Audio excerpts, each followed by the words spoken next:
제자들을 찾아 거기서 2레를 머물더니 그 제자들이 성령의 감동으로 바울더러 예루살렘에 들어가지 말라 하더라. 이 여러 날을 지낸 후 우리가 떠나갈새 그들이 다 그 처자와 함께 성문 밖까지 전송하거늘 우리가 바닷가에서 무릎을 꿇어 기도하고 서로 작별한 후 우리는 배에 오르고 그들은 집으로 돌아가니라. 두로를 떠나 항해를 다 마치고 돌레마이에 이르러 형제들에게 안부를 묻고 그들과 함께 하루를 있다가 이튿날 떠나 가이사랴에 이르러 7 집사 중 하나인 전도자 빌립의 집에 들어가서 머무르니라. 그에게 딸 넷이 있으니 처녀로 예언하는 자라. 여러 날 머물러 있더니 아가보라 하는 한 선지자가 유대로부터 내려와 우리에게 와서 바울의 띠를 가져다가 자기 수족을 잡아매고 말하기를 성령이 말씀하시되 예루살렘에서 유대인들이 이같이 이 띠 임자를 결박하여 이방인의 손에 넘겨주리라 하거늘 우리가 그 말을 듣고 그곳 사람들과 더불어 바울에게 예루살렘으로 올라가지 말라 권하니 바울이 대답하되 여러분이 어찌하여 울어 내 마음을 상하게 하느냐. 나는 주 예수의 이름을 위하여 결박당할 뿐 아니라 예루살렘에서 죽을 것도 각오하였노라 하니 그가 권함을 받지 아니하므로 우리가 주의 뜻대로 이루어지이다 하고 그쳤노라. 아멘. 본문 말씀 사도행전 21장 4절로부터 14절 말씀, 하나님의 섭리를 의뢰하는 담대한 찬양의 삶이라는 제목으로 선포하도록 하겠습니다. 하나님의 섭리를 의뢰하는 담대한 찬양의 삶입니다. 바울 사도는 이제 곧 올라가게 될 예루살렘에서 큰 환난을 당할 것을 각오하고 있었어요. 그런데 이 강하고 담대함은 자기에게 근거를 둔 것이 아니라 하나님을 의지하는 담대함이었습니다. 사랑이시며 신실하시고 전능하신 하나님 품 안에서 사랑받는 아들로서 피조물로서 연약한 자로서 담대했던 것이에요. 역설적이죠. 연약한데 연약한 것을 알고 그에 합당하게 할수록 강해질 수 있는 것이에요. 우리도 바울 사도처럼 하나님 아버지의 자녀이기 때문에 우리의 삶의 모든 역경 앞에서 강하고 담대하여질 수 있습니다. 예. 그리고 우리에게는 더 이 세상의 일반적인 사람들보다 더 크고 더 많은 역경이 기다리고 있어요. 우리가 소원합니다. 그 길로 가는 것을. 여러분들마다 사랑하는 성도인 친구, 믿지 않는 친구 있으실 것이고, 호감 가는 이성도 있고, 사랑하는 연인도 있고, 동료, 상사, 무슨 후배, 원수, 그런 분들을 향한 여러분의 마음에 성령님께서 주신 뜨거운 사랑의 소원이 있어요. 진리를 전하여서 이 사람이 믿음이 없는 자라면 참 믿음을 갖고 생명을 얻기를 바라는 소원. 믿음이 있는 성도라면 진짜 하나님 말씀 가운데 이 형제, 이 자매와 굳게 서서 어떠한 죄악도 이 형제와 자매를 주관하지 못하고 하나님을 더 기뻐하며 더 영광 돌리는 그 영원한 상을 더 받는 그 복된 삶을 내 사랑하는 이 형제가 살았으면 좋겠다. 원수가 살았으면 좋겠다. 이 진리를 전하고픈 사랑의 소원이 여러분에게 다 있습니다. 그렇죠? 그런데 그 진리를 주는 순간 핍박받을 것이라고 하나님께서 말씀하셨어요. 여러분들은 소외당하고 공격당하고 무시당하고 화를 사기도 하고 이 땅에 손해를 입기도 할 것이에요. 그런데 그럴 때 바울 사도와 동일한 조건을 우리가 갖고 있다는 것을 기억하면 됩니다. 바울 사도는 특별한 성정을 가진 자여서 담대할 수 있었던 것이 아니라 하나님의 자녀이기 때문에 그 강한 아빠를 의지해서 강해졌던 것이에요. 우리도 마찬가지로 하나님 안에서 강해져서 그 사랑하는 사람들을 향해서 진리를 들고 산을 넘을 수 있습니다. 엄청난 은혜의 말씀이 될 거예요. 이 말씀을 믿고 순종할 때. 성령님께서는 바울 사도에게도 직접 예루살렘에서 환난 당할 것을 예언해 주셨고요. 또 여러 예언의 은사를 받은 성도들을 통해서도 같은 예언을 주셨고, 아가보라는 선지자를 통해서도 또 같은 예언을 주셨어요. 3번 최소, 암시된 것들까지 합치면 그보다 더 많이 같은 예언을 주셨던 것이에요. 네가 예루살렘에 가면 환난을 당할 것이다. 그러한 예언을 이렇게 반복해서 주셨던 중대한 이유는 그 환난이 하나님의 섭리 가운데 있다는 것을 깨닫게 해주시기 위함이에요. 네. 진짜 하나님께서 예언해 주신 대로 이런 결박당하고 이방인의 손에 넘겨지는 환난이 일어나는구나. 하나님이 이것을 계획하셨고 하나님의 섭리 가운데 있는 것이구나. 그렇다면 나는 염려할 필요 없다. 나를 위해서, 우리를 위해서 독생자를 십자가에 내어주신 아버지께서, 세상을 창조하신 하나님께서 계획하신 길이라면 무엇을 염려하겠는가. 그 담대함에 이르게 해주시기 위해서 이 예언을 주신 거예요. 섭리를 확신하라. 섭리를 확신하라. 그리하여서 바울은 이 하나님의 완전한 사랑의 섭리, 선하시고 높은 섭리를 확신하면서 전진할 수 있었어요. 믿음의 형제들에게 자기의 환난이 유익이 되게 해주실 것을 알았어요. 만약에 바울이 환난당한 것을 보고 성도들이 오히려 낙심할 것이라고 생각했으면 바울은 이 길을 못 갔을 거예요. 근데 하나님께서 이 원수들의 공격을 선으로 바꿔주실 것을 알고 내가 어떤 환난을 당하든지 오히려 성도들의 믿음을 담대케 하는데, 오늘도 쓰임받고 있어요. 이 바울서전은. 그 확신을 갖고 나아갈 수 있었고, 불신자 이웃들에게도 복음 전파에 내가 받는 환난이 유익한 것으로 바꿔주실 것이다. 하나님께서 바울을 죽이려 했던 그 유대인들을 위해서조차 바울이 얼마나 사랑으로 열렬히 복음을 전하는지 몰라요. 기록되어 있잖아요. 그런 것들을 기억하면서 성경에는 한 사람 한 사람의 이름이 기록되어 있지만 않지만 생명책에 그 이름이 기록될 바울의 환난을 통해서 예수님께 가까이 나온 이들이 많을 거예요.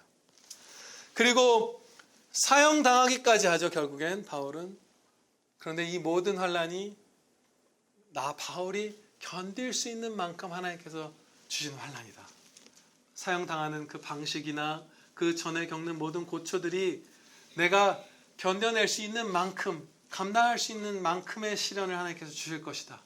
그 완전한 섭리를 확신하였기 때문에 바울은 이렇게 용기를 낼 수 있었던 것이에요. 우리도 이 섭리를 확신할 때 진짜 강해질 수 있는 것이죠. 에베소서 1장 11절에서는 하나님의 이름을 또 한 가지 가르쳐 주십니다. 하나님의 이름이 성경에 여러 개가 기록되어 있어요. 스스로 계시는 이런 것들, 사랑이신 하나님. 에베소서 1장에서는 모든 일을 그의 뜻의 결정대로 일하시는 이라는 이름을 가르쳐 주셨습니다. 세상 모든 크고 작은 일을 하나님의 뜻대로 결정해서 이루시는 분이시다. 그렇게 역사하신다. 그게 하나님의 이름이에요. 이처럼 성도가 겪는 모든 고난과 핍박이 모든 일을 그의 뜻의 결정대로 일하시는 하나님의 섭리 안에 있는 것입니다.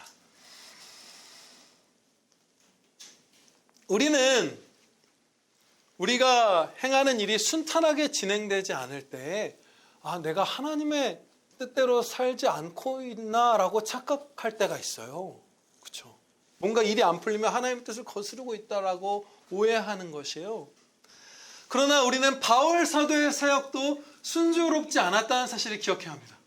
여러분의 직장에서 또 사람과의 관계에서 여러 일들이 하나님의 말씀을 따라서 충성되게 행하는데도 뭔가 순조롭지 않을 때 오해하지 않으셔야 합니다. 내가 잘못된 길을 가고 있구나 이렇게 착각하실 필요가 없어요. 바울 사도조차도 순조롭지 않았어요. 혹은 순조로울 때에 이 땅에서 어떤 순탄함이 있을 때 그것이 하나님의 뜻대로 산다고 생각할 때도 있어요. 반대의 오해인 것이죠. 그러나 하나님께서는 많은 악한 자들에게, 불신자들 중에서도 악한 이들에게조차 이 땅에서의 많은 순탄함을 주셨다는 것을 우리가 기억해야 합니다. 순탄함이 징계이기도 했어요. 그들이 그렇게 좋아하는 세상의 것들을 더 부어주심으로써 그들이 더 멸망의 길로 미끄러져 가는 것을 허락하신 거예요. 징계로서 풍요와 번영과 순탄함을 주실 때도 있죠. 결국 이 성경 말씀을 보면 우리의 길이 순조롭지 않은 것이든 순조로운 것이든 어느 상황이든지 그것이 우리가 하나님의 뜻을 따르는지 따르지 않는지를 분별하는 기준이 안 되는 것이에요.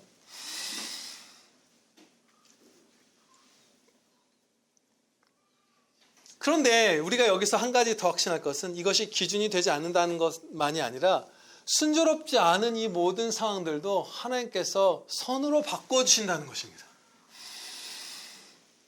4절에서 만나게 된 성도들, 두로에서 만난 성도들이죠. 제자들을 찾아. 여기 성도들이 있다는 사실을 알고 찾아가서 만난 거예요. 그렇게 많은 성도가 있었던 것 같진 않아요. 이 두로의 4절에 기록된 성도들이 바로 악을 선으로 바꿔주신 하나님의 섭리의 증거입니다. 스데반이 큰 사랑으로 복음을 선포했을 때 유대인들이 그를 돌로 쳐 죽였죠. 그런데 스데반은 끝까지 그들을 위해서 간구드렸어요. 주여 이 죄를 그들에게 돌리지 마옵소서라고 무릎 꿇고 크게 부르짖은 게 스데반의 마지막 순간이었어요. 그 사랑을 입었음에도 불구하고 이 박도가 되어버린 아직까지 불신자였던 이 유대인 군중은 스데반을 죽인 것에서 멈추지 않고 그날부터 예루살렘에 있는 기독교인들을 핍박하기 시작했어요. 그래서 급하게 예루살렘 초대교회 성도들이 세계 각지로 흩어져야만 했습니다. 그 흩어진 성도들이 전도해서 새 생명을 얻게 된 사람들이 바로 이 21장 4절에 있는 두로의 형제자매들이에요. 집과 전토와 지금까지 가지고 있었던 무슨 직장, 가축들, 그야말로 모든 것을 이 땅의 것들을 다 버리고 피난 가야 했던 그 큰 핍박을 이 새 생명의 역사로 바꿔주신 것이에요. 엄청난 것이죠. 우리가 순조롭지 않든 하나님의 뜻을 따르고 있는지 아닌지 그게 기준이 되지 않죠. 그러나 순조롭지 않을 때에도 하나님의 뜻에 따르고 있다면 하나님께서는 하나님이 계획하신 가장 좋으신 때에 그것을 선으로 바꿔주십니다. 그런데 전도를 통해서 구원받은 두로의 성도들에게는 좋지만 혹시 피난을 가야 했던 예루살렘 교회 형제들에게는 불행함을 유발한 핍박이었던 것은 아닐까요? 두로의 사람들은 기뻤지만 원래 먼저 예수님을 믿었던 예루살렘 성도들은 불행해진 것은 아닐까요? 기쁨이 좀 줄고 그 대신 두로의 사람들이 회복된 것은 아닐까요? 생명을 얻은 것? 아니에요. 전혀 아니라는 것이 성경에 드러나는 것입니다. 왜냐하면 기쁨으로 살았던 것이 밝히 드러난 것이에요. 핍박받아서 이제 도망친 거잖아요. 근데 그 핍박받아 도망친 곳에도 원수들은 드글드글했어요. 각종 우상숭배자들 그리고 유대인들 거기도 살았고 성경 말씀을 보면 유대인들 가운데 회심하기 전에 마치 바울과 같은 그 열심을 가진 잔혹한 사람들이 성도들을 쫓아다니면서 핍박했던 것이 성경에 기록되어 있어요. 그런데 이 예루살렘에서 피난 간 이 초대교회 성도들이 묵묵히 성도인 티를 내지 않은 것이 아니라 또다시 도망갈지언정 혹은 생명을 잃을지언정 기쁨 가운데 복음을 전했던 것이에요. 자발적인 기쁨으로 그 사랑의 자발성으로 복음을 전했어요. 이 두로에 예수님을 믿는 사람이 있었다는 사실이 두로 사람만이 아니라 이 초대교회에 핍박받았던 성도들에게도 그 악을 선으로 바꿔주사 기쁨의 삶이 되게 해주셨다는 증거예요.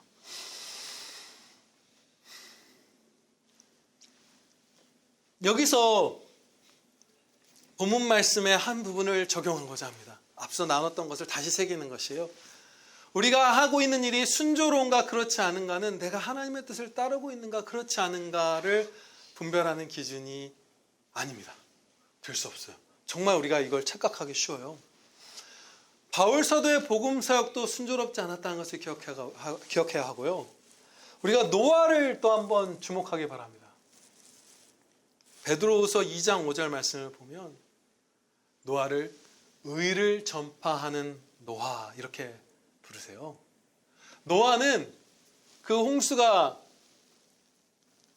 일어나기 전까지 세상 사람들에게 말로써 또 행실로써 하나님의 의를 선포했던 것이에요. 선지자의 역할을 했던 것이에요. 그런데 어떻게 됐죠? 그 수십 년을 넘어서 막 100년 단위로 가는 노아의 그 말씀 선포 사역은 어떤 열매를 맺었죠? 자기 가족 이외에는 며느리 3명만 하나님께로 나오는 결과를 맞았어요. 그러나 노아는 당대의 의인이었다고 하나님께서 평가하시죠. 하나님의 말씀에 지극히 순종했던, 하나님의 의를 바르게 선포했던 자인데, 그의 홍수전 전반기 그 긴 세월의 사역의 열매는 며느리 3명을 얻은 것뿐이었어요. 가족 이외에. 그렇다면 우리의 이 현 시대에 더 밀접한 예를 들어보면 우리가 어떤 선교사님을 볼 수도 있겠죠. 우리가 선교사님들 지금도 하나님의 은혜로 충성되게 섬기는 부분들이 있고 또 그런 기회들이 많이 주어질 거예요. 그런데 어떤 선교사님이 파송된 선교사님이 5년 사역을 했는데 아무 회심의 열매가 없는 거예요. 10년이 됐는데 아무도 없거나 뭐 한두 명, 두세 명 예수님 믿게 된 거예요. 그래도 우리는 그분이 하나님의 말씀대로 사역을 하는지 안 하는지 그것으로 판단할 수가 없는 거예요. 순탄하지 않을 수 있어요. 엘리야 같은 선지자의 시대에도 겨우 7,000명만이 바알에게 무릎 꿇지 않았어요. 우리의 그 방식을 완전히 바꿔야 되는 거예요. 우리는 뭔가 순탄해야 하나님의 뜻을 따라 이 사람이 가고 있다라고 착각을 하잖아요. 전혀 그것은 기준이 되지 않는 거예요. 노아의 이 사례를 우리는 항상 생각해야 돼요. 그것은 우리의 신앙생활, 나 개인의 삶, 우리 교회 공동체의 사역, 이 모든 것의 방향성에 지대한 영향을 끼칠 거예요. 예를 들어 뭐 선교사님을 후원한 파송하는 거에 있어서도 마찬가지겠죠. 자칫하면 왜 7년이 됐는데 열매가 없습니까? 저 선교사 제대로 사역 안 하나 보다. 이렇게 되는 거예요. 결코 그것이 아니에요. 우리가 가는 길이 바른 길인지 아닌지 판단하는 것은 환난의 유무, 순탄함의 유무가 아니라 성경 말씀으로만 분별해야 합니다. 이것뿐이에요. 이것이 예수님의 대리자처럼 예수님께서 말씀하신 이유가 있는 거예요. 이것뿐이에요. 이 말씀뿐이에요. 본문 말씀에는 비슷한 사건이 거듭해서 일어난 것이 기록되어 있어요. 그 사건이란 바울 사도가 예루살렘에서 환난당할 것을 성도들이 알게 되고 바울 사도를 예루살렘으로 가지 말라고 만류한 사건이에요. 그것이 반복해서 기록되어 있죠. 성령께서는 이 예언의 은사를 받은 성도 혹은 또 선지자 아가보 이런 것들을 보면 바울이 예루살렘에서 환난받을 것이라는 사실을 알게 해주셨는데 성령님께서 바울을 예루살렘으로 보내셨다는 사실을 안 가르쳐 주신 것 같아요. 바울 사도는 성령님의 명령을 받아서 예루살렘으로 가고 있었거든요. 그것이 사도행전 20장에 보면 기록되어 있어요. 딴 곳에도 기록되어 있고.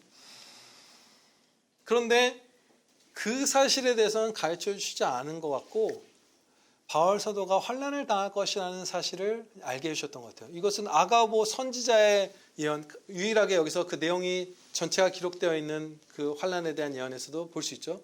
바울 사도가 성령께서 말씀하시기를 내가 그를 예루살렘으로 보냈다. 이 명령에 대해서는 선지자에게 말씀을 주지 않았고 환난 당할 것에 대한 말씀만 주셨어요. 이런 예언을 받은 가운데, 환난에 대한 예언만을 받은 가운데 성도들은 사랑으로 합당한 반응을 보인 것 같습니다. 그런 것만 받았다면 이 반응이 합당하겠죠. 바울 사도에게 올라가지 마세요. 저희가 성령께서 가르쳐 주시기를 가면 큰 환난을 당한다고 합니다.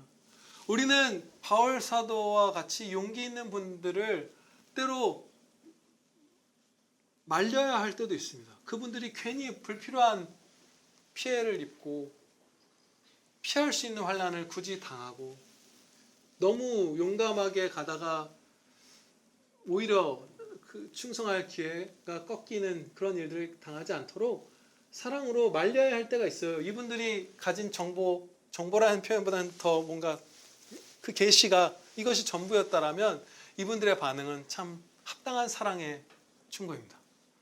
그런데 적어도 한 부류의 성도분들은 바울 사도가 예루살렘으로 가는 것이 성령님의 명령인 것을 알고 있었어요. 알고 있었는데 말렸어요. 좀 이건 잘못된 거예요. 안타깝지만. 12절 말씀을 보시겠습니다. 우리가 그 말을 듣고 그곳 사람들과 더불어 바울에게 예루살렘으로 올라가지 말라 권하니, 가이사랴의 성도들만이 바울 사도를 예루살렘 가지 말라고 만류한 게 아니라 우리라고 불리우는 누가 같은 사도의 동역자들도 바울을 이때는 말렸던 거예요. 이전까지는 이분들은 말리지 않았습니다. 바울 사도가 성령님의 명령을 받아서 예루살렘으로 가는 걸 알았어요. 안 말렸어요. 바울 사도의 설명도 들었어요, 이분들은. 그런데 아가보 선지자가 너무 생생하게 이 바울 사도의 겪을 환난을 예언했죠. 바울의 띠를 가져다가 자신의 손과 발을 묶으면서 이렇게 유대인에게 결박당하고 이방인에게 넘겨질 것이다. 그리고 이 가이사랴는 예루살렘 직전이잖아요. 이제 진짜 바울 사도가 이 핍박을 앞두고 있는 이 시점에서 생생한 핍박에 대한 예언을 받았을 때 이 동역자들조차 마음이 약해져서 성령님의 명령을 거슬러서 올라가지 말라는 그런 슬픔의 충고를 했던 것이에요. 바울은 이렇게 응답했습니다. 바울이 대답하되 여러분이 어찌하여 울어 내 마음을 상하게 하느냐. 이 동역자분들이 막 이렇게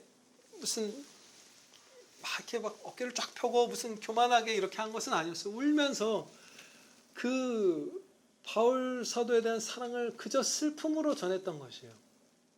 그런데 우리는 슬픔이 마음을 지배하게 할 때 연약해지죠.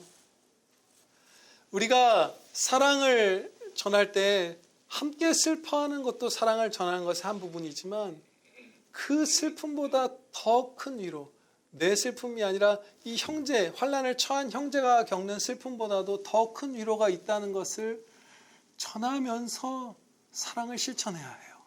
슬퍼하는 것만으로 사랑하는 게 아니라 슬퍼하는 동시에 위로를 전하면서 사랑해야 하는 것이죠.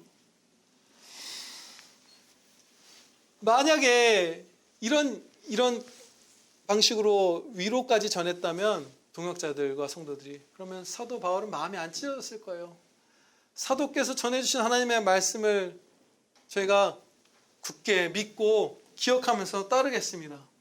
성도들이 그렇게 얘기해요. 목사님 이렇게 할 거 아니에요. 그런 것처럼 사도님, 우리 한국 사람이면 사도님 이렇게, 사도님 진짜 가르쳐 주신 말씀 제가 잘 기억할게요. 진짜 그 말씀에서 떠나지 않을게요. 정말 지금까지 헌신해 주신 거 감사합니다. 그리고 하나님께 영광 돌립니다. 모든 것이 하나님의 은혜입니다. 우리에게 미리 환난을 예언해 주신 완전한 섭리의 하나님께서 사도께 필요한 모든 것을 베푸시라 우리는 확신합니다. 염려가 아니라 그 하나님의 완전한 섭리와 그 영광을, 그 은혜를 우리가 찬양드리며 사도를 위해서 기도하고 있겠습니다. 저희도 당신의 본을 받아 염려치 않고 이제 예수님께 순종하며 진리를 주며 핍박을 받는 그 길을 기쁨으로 가겠습니다. 그 사랑의 길을 우리가 당신의 본을 받아 가겠습니다. 이렇게 말했더라면 바울 사도는 가슴이 찢어진 게 아니라 오히려 기쁨 가운데 힘차게 전진했을 거예요. 지금 바울 사도는 너무 많이 아팠던 거예요. 진짜 마음이 상했던 거예요. 우리는 많은 기도와 신중함으로 이 슬픔과 더불어 위로를 전해야 합니다. 신중함, 기도 이런 것이 필요해요. 왜냐하면요, 믿음이 약한 성도의 경우 우리가 성경 말씀에 합한 위로의 말씀을 전해도 원망과 화로 반응할 수 있어요. 그렇죠? 그래서 상대방의 믿음이 심히 연약해져 있는 상태, 그가 하나님 앞에서 정말 하나님의 사랑받는 자녀, 하나님을 사랑하는 자이지만 그 환난 앞에서 잠시 충격을 입고 그 연약한 성정을 따라서 막 방황하며 하나님의 이 울타리의 그 가장자리에 부딪히면서 신음하고 있을 때 위로의 말씀을 바르게 전해도 그가 받아들이지 못하고 오히려 상할 수 있어요. 그럴 때는 함께 옆에서 묵묵히 있어주는 것, 같이 우는 것, 이런 것들 우리가 해야 할 바겠죠. 그런데 또 그것만 생각하고 우리가 묵묵히 있기만 하면 욥의 친구들처럼 옆에만 있었던 시기, 그 친구들처럼만 하면 안 되는 것이, 막 슬퍼하고 같이 울기만 해서 안 되는 것이, 경건한 성도는 바울 사도 같은 성도, 그 정도가 아니더라도 그 믿음이 어느 정도 이상 장성한 성도는 오히려 자기가 환난을 겪었을 때 다른 형제들이 너무 많이 옆에서 슬퍼하면 그것으로 또 마음이 상해요. 그렇죠?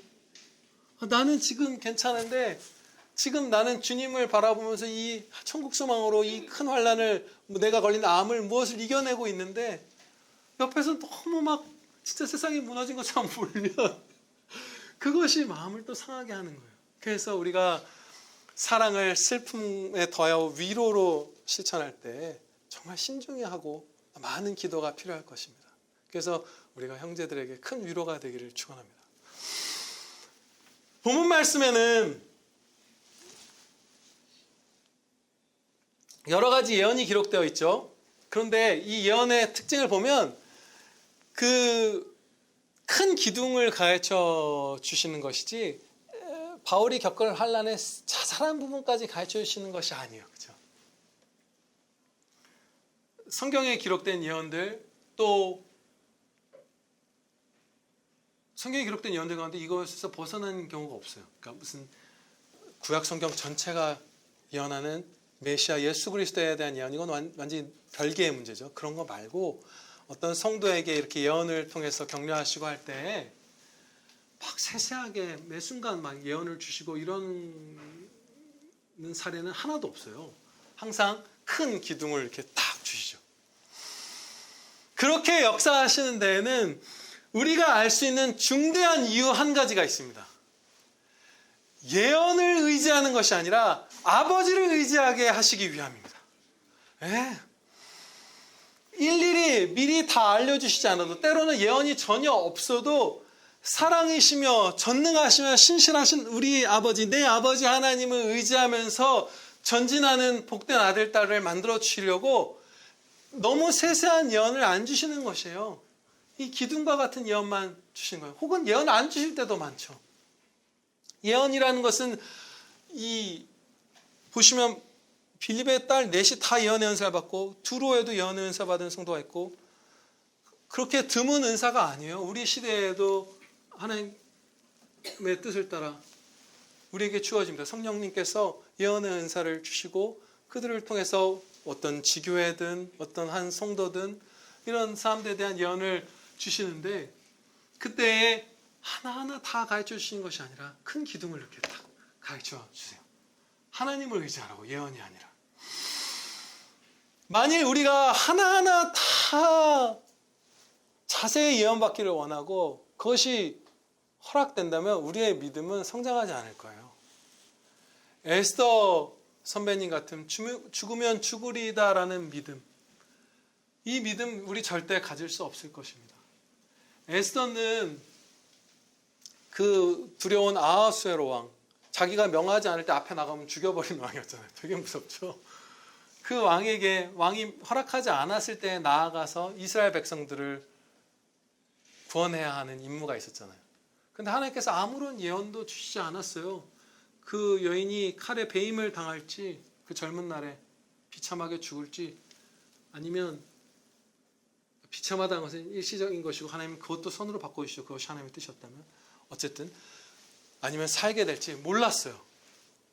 그러나 그 가운데 하나님을 찾기 시작하고 하나님의 그 완전한 섭리를 깨닫고 하나님이 주신 그 사랑으로 들끓고, 그러면서 하나님을 의지해서 그 연약한 여인이 강하고 담대하여져서 죽으면 죽으리이다 할 수 있었던 것이에요. 만약에 예언이 때마다 막 자세하게 일일이 주어진다면 아무도 그런 믿음에 도달할 수 없을 것입니다. 네. 그래서 우리에게는 예언이 주어진다 하더라도 대략적인 예언만 주어지는 것이에요.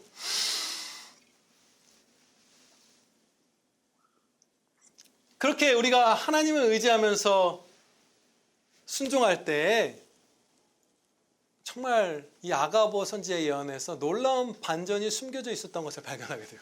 하나님께서 너무 이렇게 좋으신 하나님이세요. 너무 좋으신 아버지예요. 정말 제가 막 말 표현을 생각해봤는데 잘 생각 안 나요. 정말 이렇게 뭐라고 그러죠? 사랑스러우시고 이렇게 참 진짜 최고의 사랑이신 아버지세요. 이 아가보의 예언을 한번 보시겠습니다. 몇 절이죠? 11절 말씀입니다. 우리에게 와서 바울의 띠를 가져다가 자기 수족을 잡아매고 말하기를 성령이 말씀하시되 예루살렘에서 유대인들이 이같이 이 띠 임자를 결박하여 이방인의 손에 넘겨주리라 하거늘. 두 가지 사건이 선포된 예언이죠. 유대인들에게 결박당하는 것, 바울이. 이것이 한 가지고, 두 번째는 이방인의 손에 넘겨주는 것.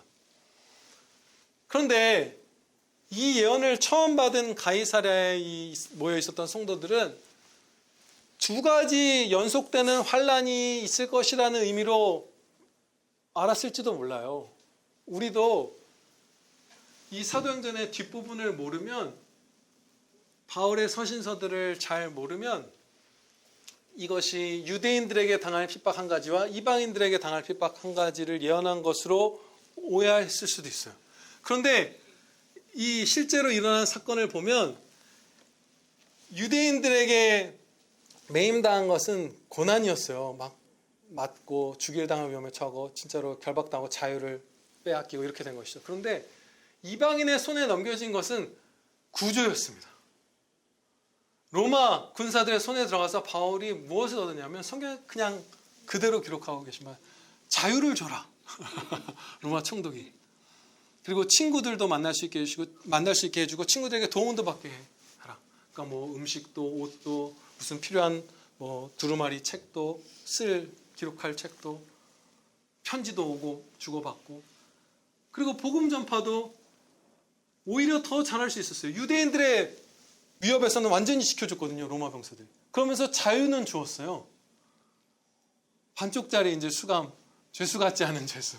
그 시기에 온 세계를 향해서 안전하게 복음을 전할 수 있는 유일한 길, 가장 강한 로마 군대의 보호를 받는 그 길이 열린 거예요. 구조였던 거예요. 이 아가보의 예언 가운데 두 번째 거는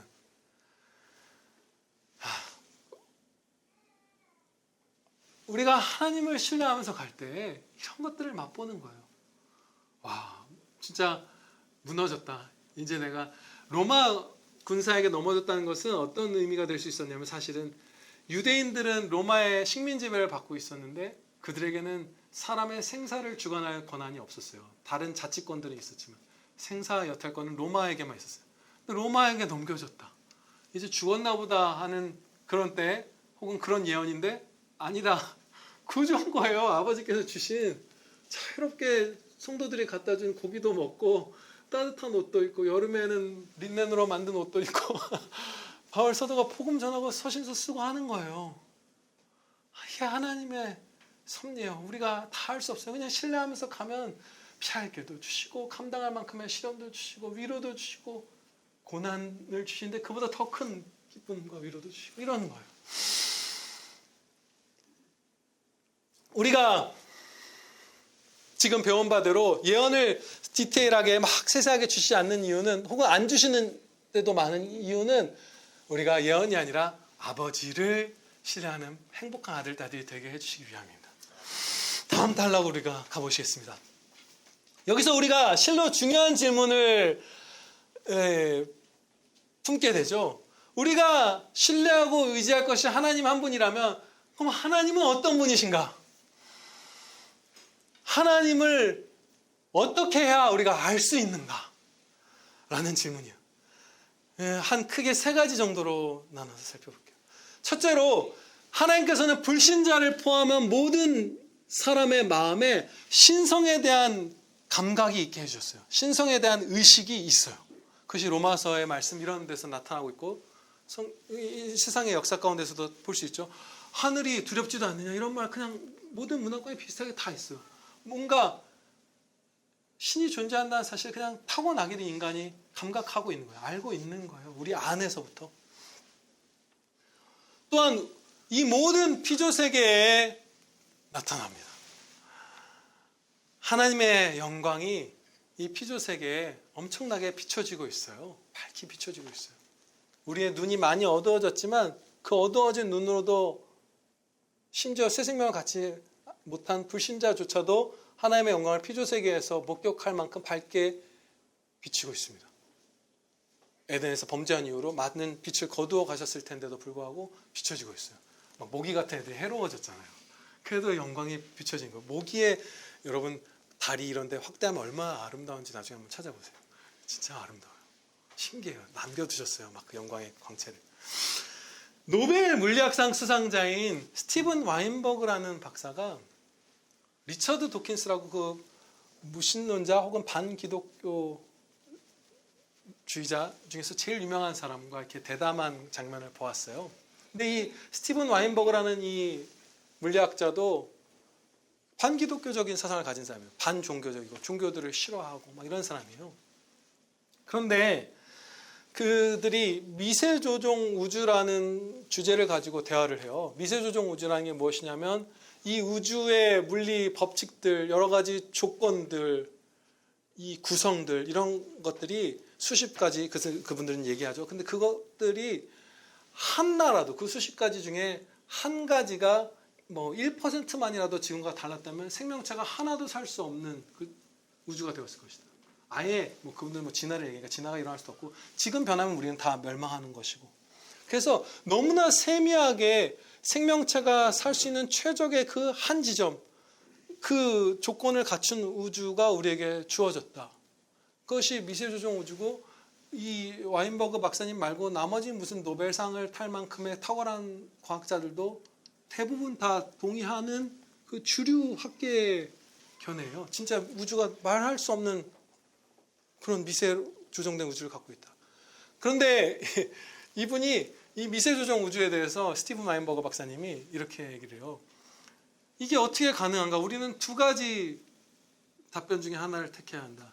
자애로운 이 우주의 디자이너가 존재하시거나 아니면 멀티 유니버스, 다중우주가 있어야 한다. 다중우주는 요즘에 마블 영화 보면 맨날 나오는 거거든요. 여러분 아시죠? 막 우주가 여러 개가 있다는 거예요. 그런데 이분이 이런 말도 해요. 다중우주에 대한 증거는 단 하나도 없다. 하나님을 보고 있는 거예요. 하나님을 보고 있는데 이분은 물론 예수님을 믿지는 않습니다. 하나님을 신하지 않아요. 그러면서 되게 신음해요. 비참하다 우리 존재가 막 이런 얘기 계속해요. 싫은 거예요. 근데 하나님을 볼 수밖에 없는 거예요. 이 피조세계의 영광이 드러나니까. 인류의 축적된 지식, 축적된 기술, 노벨상을 탈 정도의 명철한 머리로 우주를 연구한 결과 자비로운 창조주께서 계신다는 걸 말고는 답을 찾을 수가 없는 거예요.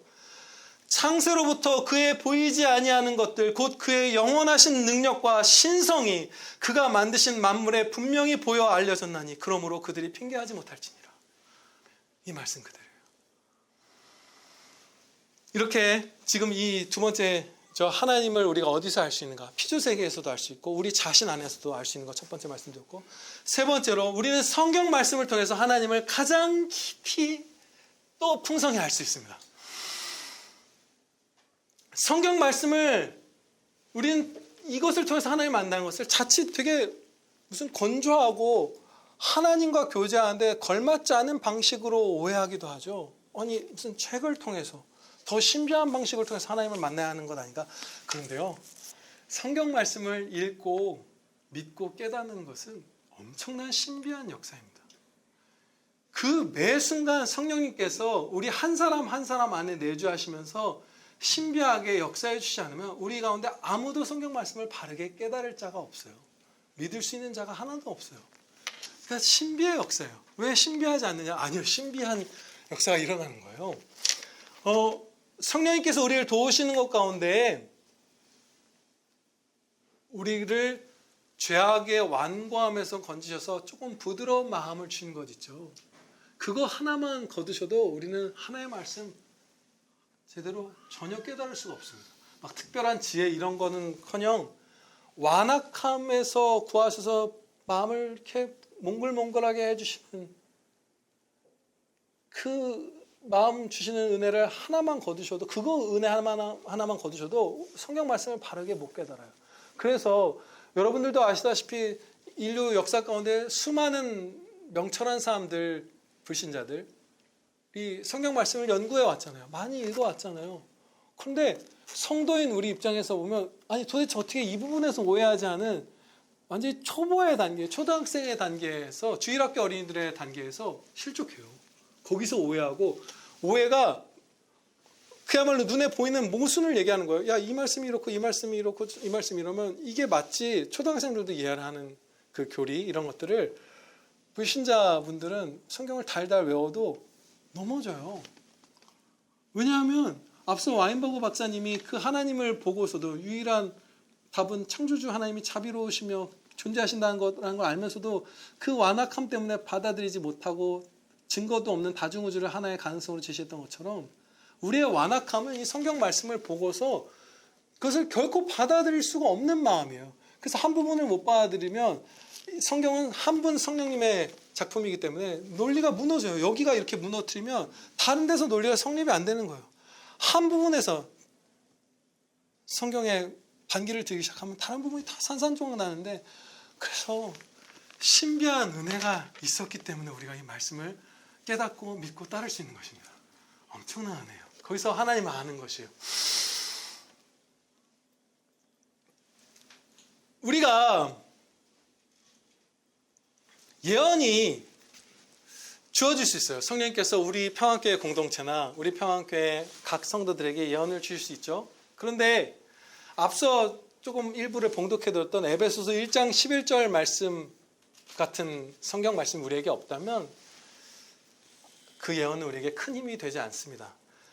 그러나 반대로 이런 말씀들을 믿을 때 우리는 큰 평안을 입을 거예요. 예언이 없다 하더라도. 모든 일을 그의 뜻의 결정대로 일하시는 이의 계획을 따라 우리가 예정을 입어 그 안에서 기업이 되었으니 이는 우리가 그리스도 안에서 처음부터 바라던 그의 영광의 찬송이 되게 하려 하심이라.